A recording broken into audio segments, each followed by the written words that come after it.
Assalamualaikum warahmatullahi wabarakatuh. Halo teman-teman sekalian, di kesempatan kali ini saya Amelia Ramadan dengan NIM 1917407037 akan menayangkan hasil presentasi mengenai artikel yang telah saya baca dengan tema Manajemen Keuangan Pendidikan.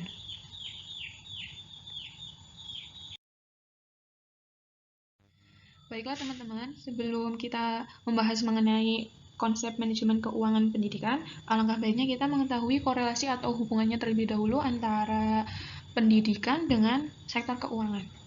Oke, pendidikan merupakan sebuah proses pembentukan karakter agar peserta didik memiliki kepribadian yang mantap atau mandiri. Sebuah pendidikan akan berhasil dengan baik manakala ditopang oleh tenaga pendidik yang sifatnya profesional serta didukung oleh sarana dan prasarana belajar yang memadai. Untuk itu, kecukupan pendanaan atau keuangan adalah suatu keniscayaan manakala menginginkan pendidikan yang bermutu. Namun, banyaknya sumber pendanaan tidak menjadi jaminan kualitas pendidikan manakala tidak dikelola dengan baik. Untuk itu, manajemen keuangan pendidikan perlu dikelola dengan baik sehingga dengan pendanaan yang ada mampu memberdayakan masyarakat sekolah dalam mencapai tujuan pendidikan.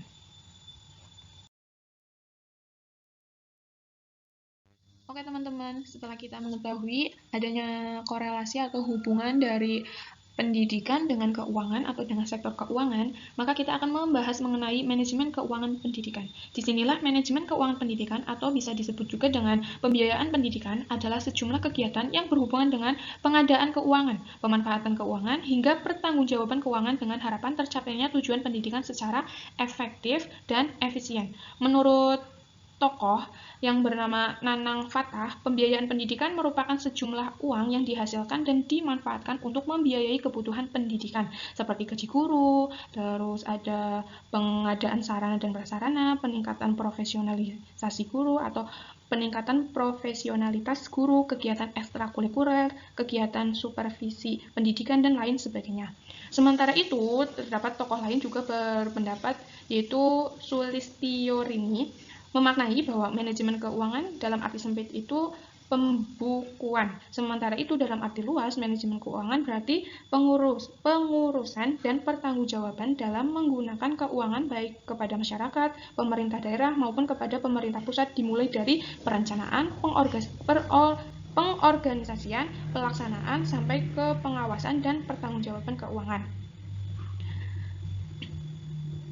Dari beberapa pendapat di atas, atau dari pendapat para tokoh tersebut, dapat disimpulkan bahwa manajemen keuangan pendidikan adalah sejumlah aktivitas yang tersusun secara sistematis dan sistemik, mulai dari perencanaan, penggunaan keuangan, pengawasan, evaluasi, serta pertanggungjawaban dan pelaporan.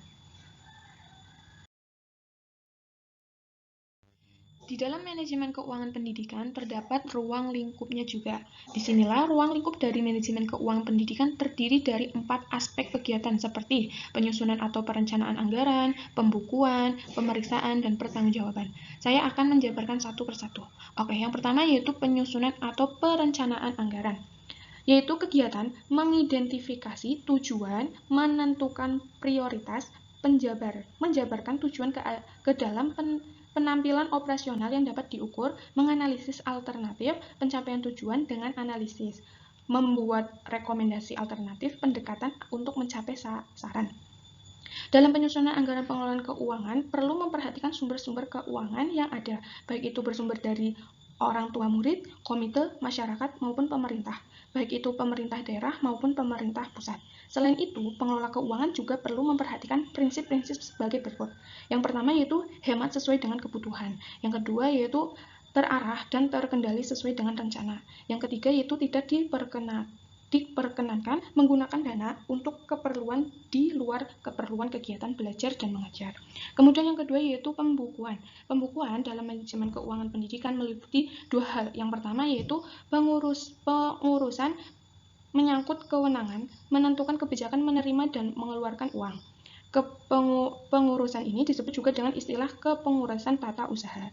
Yang kedua yaitu kepengurusan yang menindaklanjuti urusan pertama, yakni menerima, menyimpan, dan mengeluarkan uang dengan pengelola keuangan.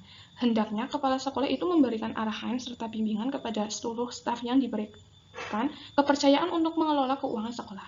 Berikut ini beberapa hal yang perlu dikenakan pada staf berkaitan dengan pembukuan keuangan sekolah. Yang pertama yaitu buku pos, faktur, buku kas, lembar cek, jurnal, buku besar, buku kas pembayaran uang sekolah, buku kas piutang, neraca percobaan. Yang ketiga yaitu pemeriksaan atau auditing. Pemeriksaan adalah kegiatan yang menyangkut pertanggungjawaban penerimaan, penyimpanan, dan pembayaran atau penyerahan uang yang dilakukan bendahara kepada pihak-pihak yang berwenang. Selanjutnya yaitu adanya pertanggungjawaban. Pertanggungjawaban di sini merupakan pelaporan dibuat sebagai bentuk pertanggungjawaban keuangan kepada kalangan internal, lembaga, atau eksternal yang menjadi sektor lembaga pendidikan. Oke. Materi selanjutnya yaitu sumber-sumber keuangan pendidikan.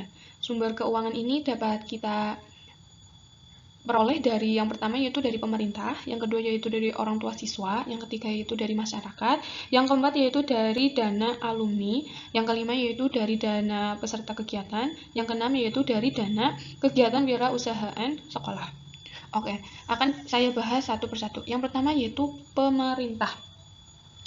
Sumber keuangan dari pemerintah ini disediakan melalui jalur anggaran rutin dalam daftar isian kegiatan yang dialokasikan kepada semua sekolah untuk setiap tahun ajaran. Dana ini lazim disebut dengan dana rutin. Dana dikeluarkan berdasarkan jumlah peserta didik kelas 1, 2, dan 3. Mata anggaran dan besarnya dana untuk jenis pengeluaran suatu sudah ditentukan pemerintah di dalam daftar isian kegiatan.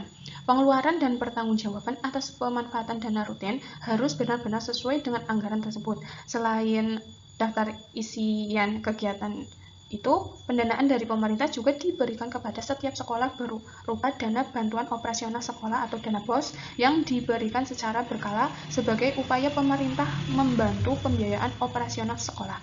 Yang kedua yaitu orang tua siswa. Pendanaan dari orang tua peserta didik disebut juga dengan pendanaan dari masyarakat yang sifatnya mengikat. Pendanaan ini disebut juga dengan istilah iuran komite yang besarnya ditentukan melalui rapat komite. Yang ketiga yaitu masyarakat. Pendanaan pendidikan dalam kategori ini merupakan pendanaan dari masyarakat yang sifatnya sukarela, baik secara pribadi maupun kelompok seperti yayasan, badan usaha milik pemerintah maupun swasta sebagai bentuk kepedulian terhadap kegiatan pendidikan di suatu sekolah. Yang keempat yaitu dana dari alumni.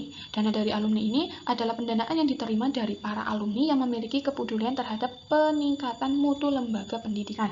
Bantuan dari para alumni tidak hanya terbatas dalam bentuk uang, namun dapat pula berupa bentuk buku, pelengkapan sekolah, atau bentuk tenaga seperti pengabdian diri untuk mengajar sebagai bentuk rasa syukur dan terima kasih kepada lembaga pendidikan karena sudah memberikan ilmunya dan sebagai bentuk pembekalan diri terhadap dunianya yang baru terjun dalam dunia pendidikan. Dana ini dapat diterima dari alumni yang diberikan secara langsung oleh individu maupun kelompok baik melalui acara perkumpulan para alumni maupun lustrum sekolah. Yang terakhir yaitu yang kelima, dana dari peserta kegiatan. Dana dari peserta kegiatan adalah pendanaan yang bersumberkan dari kegiatan-kegiatan yang diselenggarakan oleh pihak sekolah. Pendanaan ini bisa bersumber dari peserta didik, guru, maupun masyarakat tergantung bentuk acara yang diselenggarakan, seperti kegiatan yang diperuntukkan untuk peningkatan kompetensi guru yang dilakukan secara mandiri oleh sekolah dan pendanaannya melibatkan guru atau kegiatan ekstrakurikuler yang diberikan kepada para peserta didik untuk pengembangan diri sesuai dengan bidang yang diinginkan peserta didik, seperti kegiatan pengembangan diri, tata boga, tata busana, pramuka, dan lain sebagainya. Yang terakhir yaitu dana dari kegiatan kewirausahaan sekolah. Banyak sekolah-sekolah saat ini yang mengembangkan usaha untuk meningkatkan keberdayaan sekolah dalam aspek pembiayaan. Kewirausahaan sekolah dapat dikembangkan dengan melibatkan masyarakat sekolah sendiri seperti peserta didik maupun guru dan staf atau dengan memberdayakan masyarakat sekitar seperti koperasi, kantin, fotokopian, bazar tahunan, perkebunan, toko serba ada, dan lain sebagainya. Materi selanjutnya yaitu prinsip-prinsip manajemen keuangan pendidikan. Yang pertama yaitu transparan, yang kedua yaitu akuntabilitas, yang ketiga yaitu efektif, yang keempat yaitu efisien. Oke, yang pertama yaitu transparan. Apa itu transparan? Maksud transparan di sini yaitu keterbukaan. Transparansi dalam manajemen keuangan pendidikan berarti adanya keterbukaan dalam pengelolaan keuangan melalui dari sumber-sumber keuangan, pemanfaatan hingga pertanggungjawaban keuangan pendidikan. Transparansi keuangan sangat diperlukan bagi pihak-pihak yang berkepentingan untuk mengetahuinya. Transparansi juga akan sangat bermanfaat untuk meningkatkan partisipasi orang tua, masyarakat, dan pemerintah dalam penyelenggaraan program pendidikan. Yang kedua yaitu akuntabilitas. Akuntabilitas adalah kondisi seseorang yang dinilai oleh orang lain karena kualitas performansinya dalam menyelesaikan tugas untuk mencapai tujuan yang menjadi tanggung jawabnya. Akuntabilitas dalam manajemen keuangan pendidikan berarti penggunaan keuangan pendidikan dapat dipertanggungjawabkan sesuai dengan perencanaan yang telah ditetapkan. Yang ketiga yaitu efektivitas. Efektivitas dimaknai sebagai ketercapaian tujuan yang telah ditetapkan. Kemudian tokoh yang bernama Gender dalam Compre mendefinisikan efektivitas lebih dalam lagi. Efektivitas tidak sampai pada ketercapaian tujuan akan tetapi sampai pada kualitatif hasil yang dikaitkan pada tujuan dan visi misi lembaga. Manajemen keuangan dapat dikatakan memenuhi prinsip efektivitas manakala kegiatan yang diselenggarakan mampu mengatur keuangan untuk membiayai aktivitas dalam rangka mencapai tujuan lembaga yang telah ditetapkan dan kualitas optimisnya sesuai dengan rencana yang telah ditetapkan. Yang terakhir yaitu efisiensi. Efisiensi adalah perbandingan terbaik antara masukan atau input dengan pengeluaran atau output, atau antara daya dan hasil. Daya yang dimaksud berupa pikiran, waktu, dan biaya. Dilihat dari segi penggunaan daya, penyelenggaraan kegiatan pendidikan dapat dikatakan efisien manakala mampu memanfaatkan waktu, tenaga, dan biaya yang sekecil-kecilnya namun dapat mencapai tujuan yang telah direncanakan. Dilihat dari segi hasil kegiatan pendidikan dapat dikatakan efisien manakala mampu memanfaatkan waktu, tenaga, dan biaya tertentu maupun pemberian hasil yang sebaik-baiknya baik secara kualitas maupun kuantitas.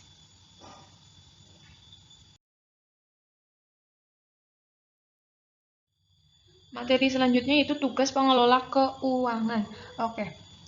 Manajemen keuangan sekolah memiliki tugas untuk menentukan keuangan sekolah melalui dari cara mendapatkan dana hingga pemanfaatan dana. Berikut ini diantaranya beberapa tugas manajemen keuangan sekolah. Yang pertama yaitu manajemen untuk perencanaan perkiraan. Yang kedua yaitu manajemen memusatkan perhatian pada keputusan investasi dan pembiayaannya. Yang ketiga yaitu manajemen kerjasama dengan pihak lain. Yang keempat yaitu penggunaan keuangan dan mencari sumber dananya.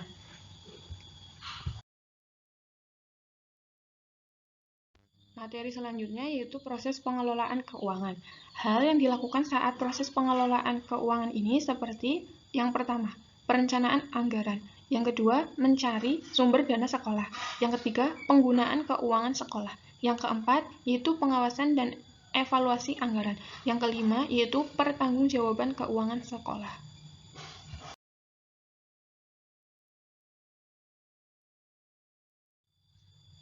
Sehingga teman-teman kita dapat simpulkan bahwa manajemen keuangan sekolah merupakan salah satu substansi sekolah yang turut menentukan keberlangsungan penyelenggaraan pendidikan.